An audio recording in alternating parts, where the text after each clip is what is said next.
Lalu poin yang terakhir ini ya, itu saya akan berbicara mengenai Yesus dan sanak saudaranya. Menarik. Jadi kita akan bahas nih keluarga sejati Yesus dan Maria sebagai murid Yesus. Sedikit Mariologi ya, Bapak Ibu teman-teman semua. Gak apa-apa. Nah, pertama ini tentang keluarga Yesus. Ketika Yesus masih berbicara dengan orang banyak itu, ibunya dan saudara-saudaranya berdiri di luar dan berusaha menemui dia. Nah, Bapak Ibu teman-teman, sebenarnya kalau di dalam bahasa Indonesia ini sih sebenarnya terjemahan ini udah nggak bermasalah. Jadi kan kita kan memahami saudara itu kan nggak mesti saudara kandung, ya nggak? Saudara itu bisa aja sepupu, bisa aja ponakan gitu ya, atau ya kerabat aja gitu istilahnya mah. Ya, cuma pada kalau di terjemahan bahasa Inggris itu dia ngomongnya brothers, brethren gitu ya. Jadi orang bingung ini Yesus beneran punya saudara lagi, kakaknya gitu, atau adiknya atau gimana gitu istilahnya. Nah, tapi dari KGK 500 dan 501 ditekankan bahwa itu semua itu sebenarnya ya sepupu atau kerabat dekat Yesus saja. Nah, kemungkinan di sini mereka ini ingin menemui dan mengambil Kristus karena takut Yesus mengalami bahaya yang lebih besar.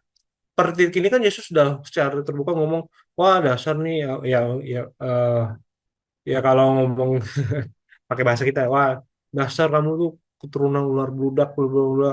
Dasar kamu tuh ini gitu. Dan semua orang itu kan kalau disajikan kebenaran itu orang-orang jahat kan tidak suka di mana-mana ya sampai sekarang juga gitu istilahnya. Jadi udah mulai ada aja rencana ini kayak Yesus maka mau dibunuh, mau dipukulin lah, mau apa gitu. Nah, jadi kemungkinan besar motivasi keluarganya ini nemuin Yesus ini biar takut karena takut Yesus mengalami bahaya yang lebih besar. Kemungkinan. Tapi ya bisa aja ada kemungkinan lain tuh. Misalkan kayak katakanlah cuman ingin melihat apa yang dikaryakan oleh Yesusnya misalkan. Banyak sih banyak kemungkinan yang mungkin gitu ya. Nah, tapi ketika itu Yesus ngomong gitu, siapakah ibuku dan siapakah saudara-saudaraku? Nah, lalu katanya sambil menunjuk ke arah murid-muridnya, inilah ibuku dan saudara-saudaraku. Apakah berarti Yesus menolak? Ini bukan ibu saya. Hmm. Ini bukan saudara-saudara saya nih, bukan gitu. Nggak kenal. Nah, apakah seperti itu? Tidak ya, Bapak Ibu teman-teman. Em, Siapapun yang melakukan kehendak Bapakku di sorga, dialah saudaraku laki-laki, dialah saudaraku perempuan, dialah ibuku. Jadi Yesus di sini tidak menolak keluarganya sebenarnya. Jadi menganggap bahwa mereka yang melakukan kehendak Allah itu sama dekatnya seakan-akan seperti keluarga Yesus sendiri. Seakan-akan seperti saudara-saudaranya Yesus sendiri, saking eh, em, dekatnya gitu. Dan hal ini pun juga Yesus secara implisit mengatakan bahwa hubungan em, melaksanakan kehendak Allah itu, ya, Bapak Ibu dan teman-teman semua, itu tuh melebihi dari hubungan sama suku, sama ras, ataupun hubungan keluarga kita.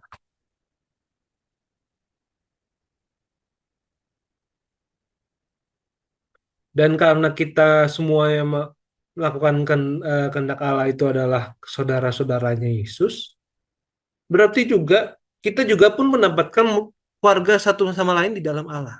Makanya dalam nyanyian kita juga ngomong em, berkumpul bersama saudara seiman, gitu ya. Bukan karena kita memang turun dari Adam dan Hawa ya, tapi memang ya dalam iman, dalam melaksanakan kehendak Allah kita pun dipersatukan di dalam Kristus. Jadi gini, misalnya contohnya gini, saya sedikit pinjem ya foto. OSC. Betul. Jadi ini ada beberapa teman-teman dari OSC, ada beberapa yang sudah ditabiskan, ada juga sudah memiliki jalan hidup yang lain gitu. Nah, sama ini juga mereka em, dalam melaksanakan kehendak Allah untuk menjadi seorang imam gitu. Mereka pun juga istilahnya meninggalkan keluarga mereka, tapi mereka juga mendapatkan keluarga baru di sini di dalam Allah. Makanya komunitas-komunitas rohani kita, kelompok kelompok kategorial kita, sejatinya juga merupakan suatu keluarga di dalam Allah, gitu. Dan keluarga di dalam Allah ini tentu saja gunanya gimana? Saling support, ya, berjalan bersama dalam kasih, gitu ya. Tentu, gitu ya, Bapak Ibu teman-teman, hal ini tidak menjadikan kewajiban kita sebagai keluarga, maksudnya kita punya keluarga itu ditinggalkan, tidak. Kita pun juga maksudnya tetap, karena tadi saya udah ngomong juga, ya gereja terkecil itu kan ya gereja dan awal-awalnya itu kan keluarga gitu. Jadi kita pun juga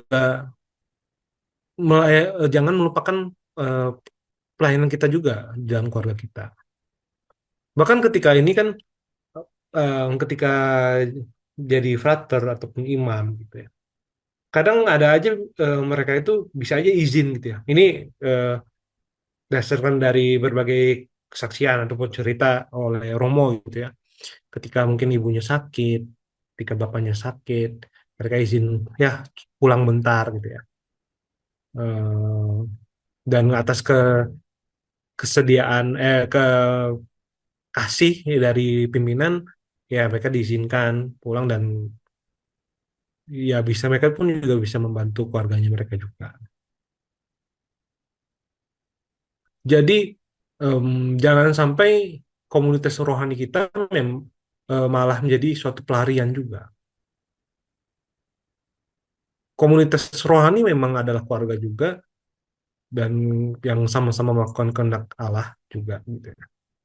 Kita menjadi satu dalam iman, satu dalam Kristus, tapi jangan sampai karena kita punya komunitas rohani ini, malah kita ya sudah lupakan saja semua ini. Kita malah meninggalkan keluarga kita. Tapi gimana tuh cara menjalaninya? Nah, itu kembali lagi ke discernment masing-masing. Apakah kita bisa melakukan, apakah hal terbaik yang bisa kita lakukan untuk pelayanan kita gitu, mengenai keluarga kita, ataupun juga untuk panggilan yang mungkin lebih khusus lagi.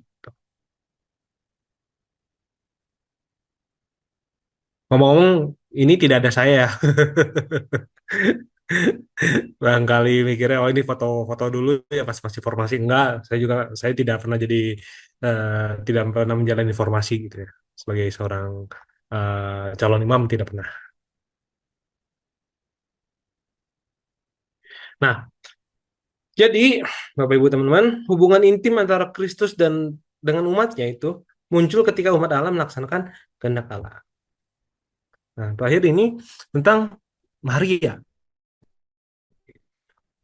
Jadi dibilang siapapun yang melakukan kehendak Bapakku yang di surga, dialah saudaraku laki-laki, dialah saudaraku perempuan, dan dialah ibuku. Bagaimana dengan Maria? Apakah ketika Maria diomong begini, wah berarti bukan bukan ibu saya nih, tidak melaksanakan kehendak Allah.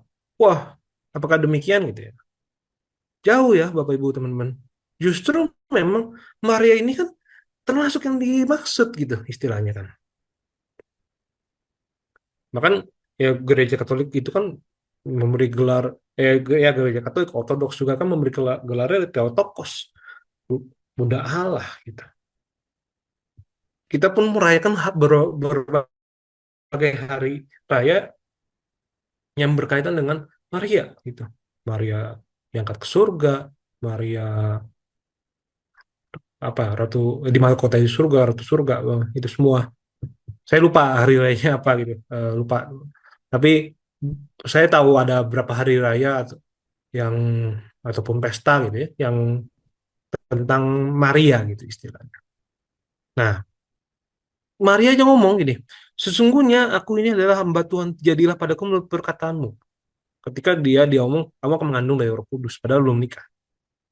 Gitu ya. Kan dia juga nanya, saya kan belum nikah gitu. Nanti kamu akan ada bakal mengandung dari Roh Kudus. Dan Maria percaya gitu. Banyak kan mungkin risiko yang bisa jadi dihadapi. Nah, dan berbagai cerita ininya ketika Simeon menerima Yesus gitu, kamu akan ada suatu pedang menembus hatimu. Kan diomong kayak gitu, wah orang juga bingung. Tapi dia tetap aja jalanin setia. Dan berbagai-berbagai hal lainnya gitu ya. Dimasuk juga di dalam pengajaran gereja. Wah, gereja Katolik ya sangat menghormati Maria. Dan perkataan Yesus ini juga menekankan bahwa Maria ini memang patut dihormati gitu. Bukan hanya karena ia melahirkan Kristus, tetapi juga karena Maria pun memiliki nilai-nilai kebenarannya lain, yaitu apa? Melaksanakan kehendak Allah. Lalu Santo Agustinus dari Hippo ini bagus banget nih. Maria dikatakan sebagai yang terberkati karena ia melaksanakan firman Allah yang menjadikan dirinya dan lewat dirinya firman itu menjadi manusia. Wah, ini kalau kalau ngikutin meme sekarang ini tulisan ini nguarin api saking wah so fire gitu, solid gitu ya pada kalau kata anak zaman sekarang gitu ya. Dan ketika saya ngetik ini, wah gila, saya benar-benar tertegun gitu ya. Melaksanakan firman Allah yang menjadikan dirinya dan lewat dirinya firman itu menjadi manusia. Nah, dan memang melaksanakan firman Allah ini penting. Santo Yohanes Kristus ngomong, percumalah seorang manusia bahkan ketika ia mengandung Kristus jika ia tidak memiliki kebenaran di dalam hidupnya. Jadi, Bapak Ibu teman-teman semua, Maria itu adalah teladan kaum beriman dalam melaksanakan firman Allah secara penuh. Jadi, kita lihat nih, ada hubungan intim antara Kristus dengan umatnya, muncul ketika umat Allah melaksanakan kehendak Allah. Maria merupakan teladan kaum beriman dalam melaksanakan firman Allah secara penuh. Jadi, ada, saya akan review semuanya ya, teman-teman. Sama tentang Yesus dan Beelzebul. Apakah Anda orang yang mudah percaya dengan karya Tuhan, atau malahan menolak, menuduh, memutarbalikkan, cari aman sendiri, atau meminta tanda lebih? Lalu, jawaban Yesus yang tak terbantahkan ini menunjukkan kebodohan para ahli Taurat dan orang Farisi. Sekaligus menunjukkan bahwa Yesus jauh lebih kuat daripada iblis yang secara aktif menyerang, menerobos masuk, dan mengikat sang penghulu setan sendiri untuk membebaskan manusia. Ketiga, gereja yang satu akan bertahan selama-lamanya, Roh Kudus sebagai jari tangan kanan Bapa. Hujat terhadap roh, ketegaran hati hingga akhir, penolakan yang teguh untuk bertobat dari dosa dan menerima pengampunan serta belas kasihan. Karakter sejati seseorang berasal dari kondisi batiniahnya, dan tindakan eksternal adalah cerminan dari keadaan internal tersebut. Seorang harus diubah terlebih dahulu di dalam hatinya agar perbuatannya dapat berubah. Lalu, kembalinya roh jahat. Kekosongan spiritual menimbulkan kerentanan. Jiwa yang bersih tapi dibiarkan kosong akan menjadi tempat yang mudah untuk bagi kejahatan untuk kembali. Kembalinya iblis membawa kejahatan yang lebih berat. Jika jiwa tidak diisi dengan rahmat dan kebenaran, kondisi spiritual menjadi lebih tar, potong eh, lebih jahat dan terjerumus lebih dalam. Ya. Lalu tentang siapa yang berbahagia. Kebahagiaan abadi terletak pada respons iman yang aktif dan ketatan dengan kerendahan hati terhadap firman Tuhan. Mendengar dan memelihara firman Tuhan adalah hak istimewa bagi orang yang percaya. Tanda Yunus, Yesus dengan tegas menolak permintaan untuk memberikan tanda dari surga, sebab hal tersebut adalah bagian dari logika duniawi yang mencari konfirmasi untuk keinginan manusia. Tanda utama dan definitif adalah tanda Yunus yang merujuk pada salib dan kebangkitannya. peringatan tentang penghakiman yang akan datang bagi generasi yang menolak ya. Lalu terakhir, dua terakhir, pelita tubuh. Kristus memampukan kita untuk mengenali apa yang baik dan apa yang jahat. Gereja merupakan dan seharusnya adalah gambaran kekinian yang di atasnya diletakkan pelita yang memancarkan terang sejati yakni Kristus. Yesus dan sanak saudaranya. Hubungan intim antara Kristus dengan umatnya muncul ketika umat Allah melaksanakan kehendak Allah. Maria merupakan teladan kaum beriman dalam melaksanakan firman Allah secara penuh. Demikian, saya kembalikan pada moderator.